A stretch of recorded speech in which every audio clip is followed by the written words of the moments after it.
महाराजनगर के नजदीक दौलताबाद से 11 किलोमीटर दूर खंडेश्वर महादेव का मंदिर स्थित है। यह 12 ज्योतिर्लिंगों में से एक है। हमारी जो ज्योतिर्लिंगों की सीरीज है उसमें यह लास्ट वीडियो है और हमारे 12 ज्योतिर्लिंग कंप्लीट हो जाएंगे। महादेव सब पे आशीर्वाद लग। कुछ लोग इसे घूमेश्वर के नाम से भी पुकारते। इस मंदिर का निर्माण देवी अहिल्याबाई होलकर ने करवाया है। इसके पीछे जो पौराणिक कथा है, आइए उसे जानते हैं। इससे पहले चैनल को आप सब्सक्राइब करें, लाइक करें, वीडियो पसंद आए तो शेयर करें। प्रभु राम भक्त हनुमान हम सभी पे आशीष बनाए रखें। भक्ति ज्ञान उपाय चैनल में आपका स्वागत है। देवगिरी पर्वत के निकट सुकर्मा नामक ब्राह्मण और उसकी पत्नी सुदेश निवास करते थे। दोनों ही भगवान शिव के परम भक्त थे, लेकिन उनकी कोई भी संतान नहीं थी, जिसके कारण वे बहुत दुखी रहते थे। ब्राह्मण की पत्नी सुदेश हमेशा उनसे आग्रह करती थी दूसरी शादी करने के लिए। काफी आग्रह करने के बाद ब्राह्मण ने दूसरा विवाह कर लिया और विवाह उन्होंने अपनी पत्नी की बहन घुस्मा से ही किया।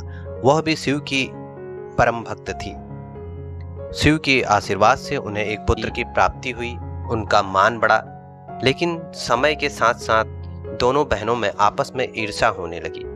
पुत्र धीरे धीरे बड़ा होता गया और उसका विवाह हो गया।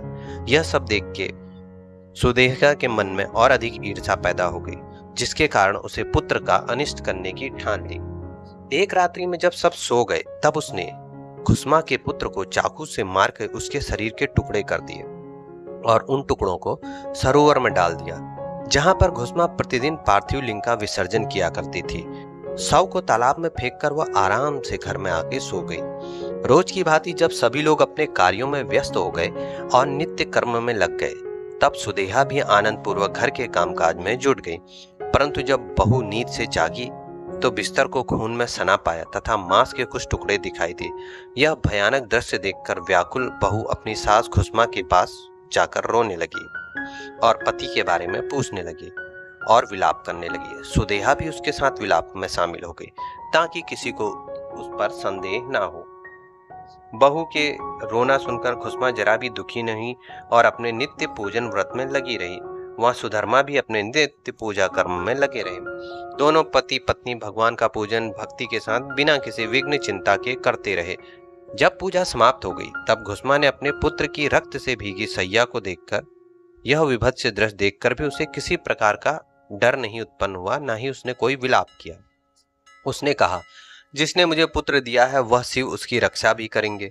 वह तो स्वयं कालों के भी काल है, सत्य पुरुषों के आश्चर्य, और वही हमारे संरक्षक हैं।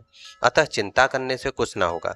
इस प्रकार के विचार कर उसने शिव भगवान को याद और ओम नमः शिवाय का उच्चारण करने लगी तथा पार्थिव लिंगों को लेकर वह सरोवर के तट पे गई, जहां उसने सरोवर के तट के किनारे अपने पुत्र को खड़ा देखा, जिससे वह प्रसन्न हो गई। इतने में ही भगवान शिव उसके सामने प्रकट हुए। भगवान शिव ने घुस्मा को उसकी बहन की करतूत के बारे में बताया। भगवान शिव बहुत क्रोधित थे।